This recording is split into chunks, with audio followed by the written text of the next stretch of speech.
Merci de nous rejoindre pour un nouveau journal sur la télévision nationale. Les titres. La 78e session de l'Assemblée générale va ouvrir ses portes ce mardi 19 mars à New York. Le chef de l'État congolais Félix-Antoine Tshisekedi est arrivé hier aux États-Unis pour participer à ces travaux. Éboulement de terre dans la ville de Lissala lors d'une pluie survenue le week-end dernier. Une catastrophe naturelle qui a fait plus de 10 morts, détruit plusieurs maisons d'habitation et bien d'autres dégâts matériels. Les détails dans ce journal. Voilà pour le sommaire. Bienvenue à toutes et à tous. Pour prendre part à la 70e session de l'Assemblée générale des Nations unies, le président de la République démocratique du Congo s'est envolé ce dimanche à New York aux États-Unis. Cette session ouvrira ses portes ce mardi 19 septembre 2023 au cours duquel tous les États membres de l'ONU et les observateurs ont le droit de prononcer un discours dans la salle historique de l'Assemblée générale. Félix-Antoine Tshisekedi prendra parole le mercredi, un discours très attendu dans l'opinion nationale qu'internationale. Il évoquera notamment les questions sécuritaires dans l'est du pays où une rébellion M23 a repris les armes. Le débat général annuel sera ouvert par Denis Francis, originaire de Trinité-Tobago et président de la 70e session de l'Assemblée générale. Le point complet au cours de nos prochaines éditions d'information. La 70e session générale des Nations Unies ouvert donc ses portes demain, une session qui sera suivie d'une série de réunions et de sommets importants ainsi que les débats généraux au cours duquel chaque membre bénéficie d'une plateforme mondiale pour se concentrer sur des questions d'importance internationale. Suivez les préparatifs avec Fanny Kekoufi. Le rendez-vous du plus grand rassemblement politique du monde pointe à l'horizon. Comme en septembre de chaque année, le siège des Nations Unies, que vous pouvez apercevoir juste derrière nous, va ouvrir ses portes aux dirigeants du monde pour le débat annuel de l'Assemblée générale de l'Organisation des Nations Unies, considéré comme le Parlement du monde.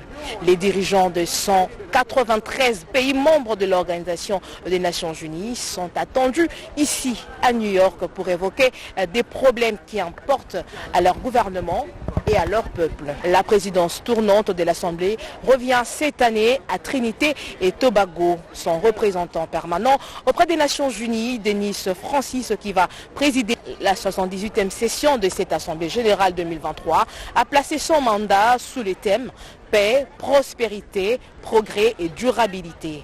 Face aux conflits, la crise climatique, l'aggravation de la pauvreté, de la faim et des inégalités dont font face certains pays membres de l'Organisation des Nations Unies, mettant en péril le programme de développement durable à l'horizon 2030. De même, la réalisation des ODD, sur toutes ces questions, le monde attend de cette Assemblée qu'elle réunisse les États membres autour des résolutions communes. Le président de la République démocratique du Congo, Félix-Antoine Tshisekedi Tshilombo, fera son grand oral mercredi 20 septembre à la 78e session de l'Assemblée générale des Nations Unies. Sauf changement, il sera 12e président à prononcer son discours à la tribune de l'Organisation des Nations Unies. Depuis New York, Fanny Kekoufi-Nzamba sur les images de Kazo Kazadi.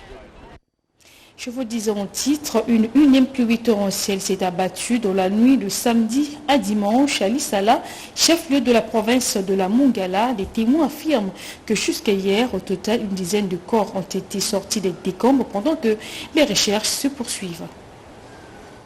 Lissala, chef-lieu de la province de Mongala, pleure ses morts après l'éboulement des terres causées par la pluie qui s'est abattue dans la nuit de samedi au dimanche 17 septembre 2023 à partir de 2 heures. Une tragédie qui a emporté plus de 17 vies humaines dans leur sommeil ou dans leurs activités matinales. Plusieurs maisons ont été englouties et des infrastructures de base ont été détruites.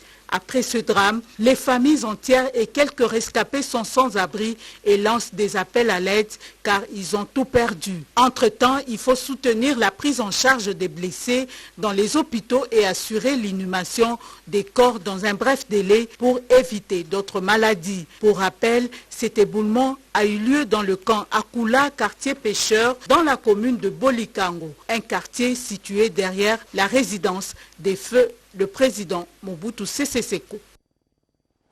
Didier Mazenga, envoyé spécial du président Félix-Antoine Tshisekedi, désigné comme facilitateur par la communauté économique d'État de l'Afrique centrale sur le problème tchadien, séjourne à N'Djamena pour faire le suivi des recommandations sur le processus de transition au Tchad. Le point avec Fidel Paga. La République démocratique du Congo, par le biais de son président Félix-Antoine Tshisekedi Tshilombo, poursuit sa mission des bons offices au Tchad. Mandaté par la CAC, Communauté économique des États d'Afrique centrale, le facilitateur attitré au processus de la transition tchadienne s'est donc fait fort de contacter les différents acteurs, et cela à travers ses envois spéciaux, le président de la commission de la CAC, l'ambassadeur Gilberto da Piedade, et l'actuel ministre du Tourisme, Didier Mazenga Mukanzu. Dans le cas d'espèce, les deux envois spéciaux avaient pour mission de faire le suivi des recommandations antérieures du facilitateur. Le président de la commission de la CAC, Simon et moi-même, nous étions reçus par son Excellence Monsieur le Premier ministre du gouvernement.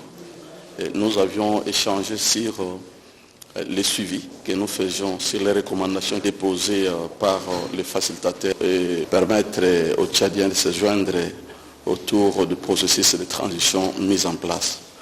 Et c'est dans ce cadre-là que nous avions échangé plus d'une heure de temps avec son Excellence, Monsieur le Premier ministre du gouvernement.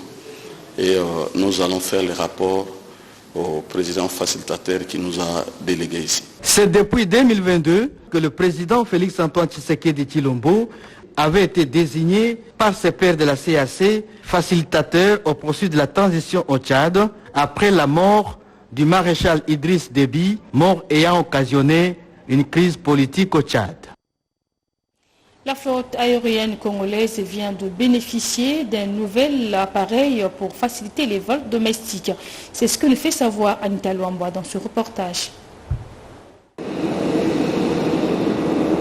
Mieux qu'une bouffée d'oxygène, c'est un véritable coup de pouce à la flotte aérienne congolaise qui peine à satisfaire les besoins en déplacement des populations entre les villes du pays. Ce premier aéronef immatriculé King Air 350, peint aux couleurs jaune et bleu, qui est le symbole de la richesse du sous-sol et de la rivière Ouélé, vient renforcer le convoi de la compagnie aérienne Fly Ouélé qui va desservir tous les vols domestiques à travers la République. La praticabilité de nos avions est franchissable à tous nos aéroports et aérodromes de la RDC. Réceptionné par le directeur général de la Régie des voies aériennes à l'aéroport national de Ndolo, cette nouvelle acquisition vient appuyer les efforts du gouvernement de la République dans la résolution des solutions dans l'espace aérien. Pourquoi pas nous les Congolais? Donc il n'est pas dit que les compagnies aériennes, le transport aérien a été pris par les étrangers. Aujourd'hui, nous répondrons favorablement à l'appel du chef de l'État, de l'entrepreneuriat et de l'accompagnement de main-d'œuvre locale. C'est une compagnie aérienne congolaise, purement de capitaux congolais. Après avoir survolé Kinshasa, la capitale, au cours d'un vol inaugural, les passagers de la compagnie Fly Ouélé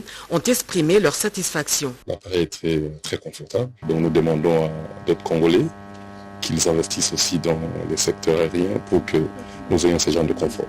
Nous avons fait un vol magnifique, l'avion ne bougeait pas, pourtant on m'a toujours dit que les petits appareils bougent, ça bouge à tout moment, mais là vraiment il y avait la stabilité. Selon les responsables, la compagnie aérienne Fly Ouélé va être élargie avec un avion Airbus d'ici la fin de cette année. Déjà, 5 Fokker 50 vont arriver à Kinshasa le mois prochain, au grand bonheur des Congolais.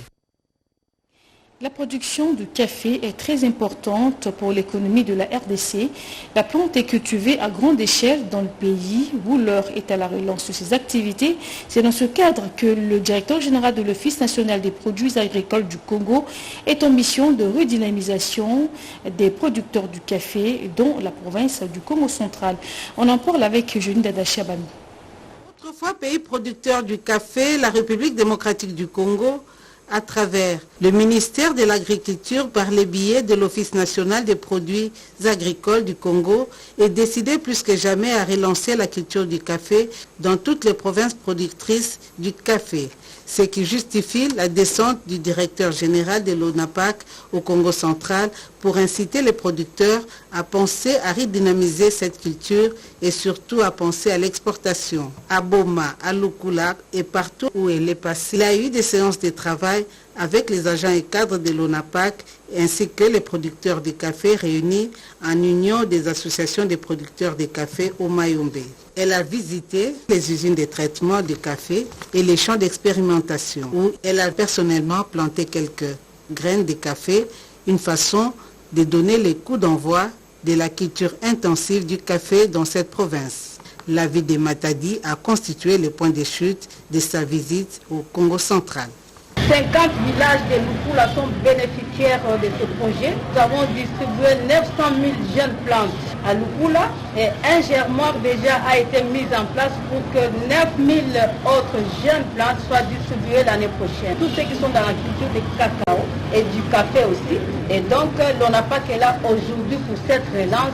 Faites-nous confiance. Ils étaient plusieurs lauréats de l'édition des examens d'État 2015 de la division provinciale EPST Kasaï 2 à recevoir leur diplôme gratuitement. La cérémonie était présidée par l'administrateur adjoint du territoire. Les précisions de Franklin Pierre Kalombo. Lemba Lemba, administrateur adjoint du territoire de Moueka, a présidé samedi 16 septembre 2023 à Moueka la cérémonie officielle de la remise symbolique des diplômes d'État aux lauréats de l'édition 2015 qui, près de 9 ans, attendaient avec impatience ces papiers de grande valeur qui consacrent la fin d'études aux humanités, toutes options confondues. Cette cérémonie riche en couleurs s'est déroulée à l'Institut de Moueka en présence de l'IPP Kasaï 2, Jean Makasinga Agimondo, le chef d'établissement, parents ainsi que les lauréats. Dans ce mot de circonstances, Jean Makasinga Agimondo, IPP Kasaï 2, a rendu un vibrant hommage au président de la République démocratique du Congo, Félix Antoine Tshisekedi Tshilombo, qui s'est investi personnellement pour que les lauréats de l'édition 2015 reçoivent aujourd'hui leur diplôme d'État. Chef de poule, chef d'établissement, remettez aussi ces diplômes gratuitement.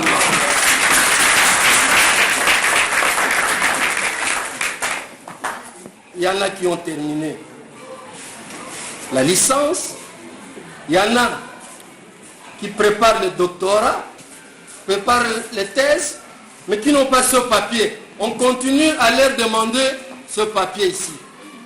Je crois que ça doit faire une joie de la part des parents, des lauréats et de toute la société congolaise. La joie était à son comble du côté des heureux bénéficiaires de ces diplômes après 9 ans d'attente. Plusieurs lauréats ont été également enregistrés dans la province du Haut-Tuélé à l'examen d'État édition 2023. Le gouverneur de province Christophe Passelenanga les a reçus hier pour les féliciter. Au cours de cette rencontre, l'accent a été également mis sur les réalisations du gouvernement provincial. Damas et Solikaya. Ainsi qu'il avait promis lors de leur rencontre au dernier jour de la passation des épreuves de l'examen d'État. En juin dernier, les lauréats de la ville d'Issiro à cette édition viennent répondre ce dimanche 17 septembre à l'invitation du gouverneur qui les applaudit en véritable prophète de bonheur à son entrée au siège de son parti Congo Espoir. À eux s'ajoutent ceux dont la chance n'a pas souri, mais pas seulement, y compris ceux qui attendent ces épreuves en 2024. En sa qualité de premier parent du Haut-Tuélé, Christophe Passelenanga adresse des mots de félicitations aux lauréats, aux bisseurs et aux finalistes qui viennent de 5e année. Il les exhorte à quelques vertus garantissant leur victoire. Discipline, détermination, persévérance et surtout en stratège communicateur politique, le maître d'école invite cette jeunesse montante par 2 vagues successives à comprendre, projection à l'appui, les efforts qu'il entreprend pour la modernisation de la ville d'Issiro depuis son avènement à la tête du Haut-Tuélé. Un exposé magistral qui ouvre les esprits, d'où ce débat sans gants. La réhabilitation des artères de la voirie urbaine et leur asphaltage préoccupe légitimement la jeunesse et Christophe Passelenanga de son côté rassure de sa détermination, tous les travaux préliminaires étant suffisamment avancés. Comme il ne loupe jamais une seule aubaine, le gouverneur Bassian élargit l'électorat à Félix Antoine Tshisekedi Tshilombo aux échéances de décembre prochain. Batu oyo bandimeli kolanda président Félix Antoine Tshisekedi na candidature la présidence. Autre chose, Peter Chirimwami, c'est le nouveau commandant des opérations des forces armées de la République démocratique du Congo de la province du Nord Kivu et succède à Constant Ndima. Le parcours de l'homme dans ce reportage. Il s'appelle le général-major Peter Chirimwami, le nouveau commandant des opérations militaires de la province du Nord Kivu. Le général-major Peter Chirimwami est un officier général de FARDC, reconnu pour son patriotisme et son dévouement au métier des armes, au service de la nation. Peter Chirimwami a un parcours élogieux au sein de l'armée régulière ayant été officier de renseignement aux côtés du fait lieutenant-général Baouma lors des opérations Pomme Orange contre les M23 en 2013. Téné, le numéro 1 des opérations dans le Nord Kivu, a été commandant des opérations militaires successivement au secteur opérationnel Sokola 1 et 2 à Beni contre les ADF et à Goma contre les terroristes du M23. Le général-major Peter Chirimwami est diplômé de stratégie et de défense au collège de hautes études de stratégie et de défense. Le nouveau patron des opérations militaires a également assumé la fonction du commandant de la 32e région militaire comprenant la province de l'Ituri et celle du Haut-Ouéli. Pétri d'intelligence, de rigueur avec un sens élevé d'humanisme, le nouveau patron des opérations a été dans le sillage opérationnel aux côtés du lieutenant-général Luboyanka Shomajuni, gouverneur militaire de l'Ituri depuis 2022. A appuyé le gouverneur militaire de l'Ituri, le lieutenant-général Luboyanka Shomajuni, dans l'accomplissement de la mission de restauration de l'autorité de l'État dans l'approche non militaire où le dialogue, le pourparler avec les groupes armés ont permis le désarmement de cœur et esprit de belligérants, une approche récit car plusieurs entités dans les territoires de Djougou et du Roumou sont en voie d'être pacifiées. Sa désignation en fonction du commandant des opérations militaires au Nord Kivu va certainement redynamiser les opérations militaires et mettre hors d'état de nuire les ennemis de la République, le M23 et leurs alliés, dont le Rwanda. Également, son avènement à la terre du Nord Kivu pourra recréer un climat de confiance entre le gouverné et le gouvernant. Ils sont 72 lauréats prestataires sanitaires à renforcer leur capacité sur la prévention des infections. Une formation organisée à l'école de santé publique de Kinshasa sur l'initiative du ministre de l'Enseignement supérieur universitaire. La cérémonie de la remise de brevet a eu lieu le 15 septembre dernier au Dépanda. C'est sous le haut patronage du ministre de l'Enseignement supérieur et universitaire que la cérémonie officielle des remises des certificats aux lauréats des cohortes 2 et 3 après la formation diplômante en prévision et contrôle des infections, formation organisée à l'école de santé publique de Kinshasa grâce à l'appui financier CDC PEPFAR à travers ICAP en RDC en collaboration avec la direction de l'hygiène et salubrité publique. Le professeur Dr Désiré Machinda, directeur général de l'école de santé publique, a fait la démonstration de son alma mater avec accent sur la 3e mission de l'université, à savoir rendre service à la communauté. Et l'école de santé publique de Kinshasa sert de pépinière pour plusieurs ministères et institutions du pays pour la matérialisation de la vision vers l'excellence. Et ce, avant d'encourager les 72 lauréats du jour, les chefs du département de santé et environnement, le professeur Henri Mata et le professeur Pierre de l'Institut national de la santé publique ont insisté sur le bien fondé de cette formation. Le docteur Vanessa Kafilengo, conseillère en prévention et contrôle des infections chez ICAP RDC, a présenté à l'assistance le cahier des charges de son institution, sans oublier les mécanismes de renforcer l'architecture médicale de la sécurité sanitaire, prévenir, riposter et contrôler efficacement les maladies infectieuses. Par ailleurs, le doyen de la faculté de médecine, le professeur Roger Mbungu, représentant directeur de l'UNIKIN, a félicité le formateur et les lauréats pour cette formation, tout en les exhortant d'aller travailler, même en dehors de Kinshasa, la capitale, pour répondre aux problèmes des Grands Congo. Elle est l'une des activités principales économiques du pays. L'agriculture paysanne occupe 110% de la population active et donc, dans le cadre du projet renforcement de la résilience et des systèmes de subsistance durable des petits exploitants agricoles du Kasaï et du Kasaï central, l'Organisation des Nations Unies pour l'alimentation et l'agriculture a doté 4000 ménages de la zone de santé de Kaloucha des intrants agricoles et oratoires. Projet conjoint exécuté avec le Programme alimentaire mondial. Les explications de Franck-Leclerc Kalumbu. Les intrants agricoles et outils aratoires distribués ces jours par la FAO aux 4000 ménages de la zone de santé de Kamoucha dans la province du Kasaï sont composés de 10 kg de maïs et de 2 houes par ménage. Ceci dans le cadre du projet de renforcement de la résilience et de systèmes de subsistance durable de petits exploitants agricoles dans les provinces du Kasaï et Kasaï central. Donatien Goyi, chef de bureau FAO, Kasaï, explique. Aujourd'hui, nous sommes venus lancer la distribution dans la première aire de santé, qui est l'aire de santé de Chekakala. En soi, le projet, c'est un projet conjoint que nous exécutons avec nos collègues du PAC. Et dans le projet, nous avons 4 domaines d'activité. Les domaines concernent la production agricole.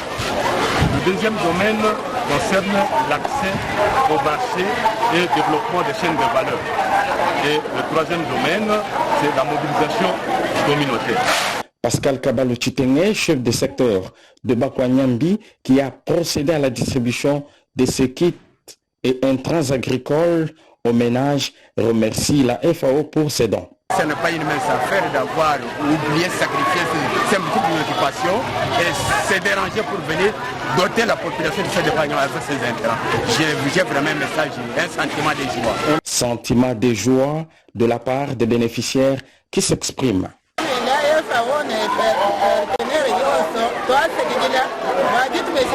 Nous remercions FAO et ses partenaires pour ces intrants qu'il nous a donnés gratuitement pour nous aider à cultiver afin de combattre la famine.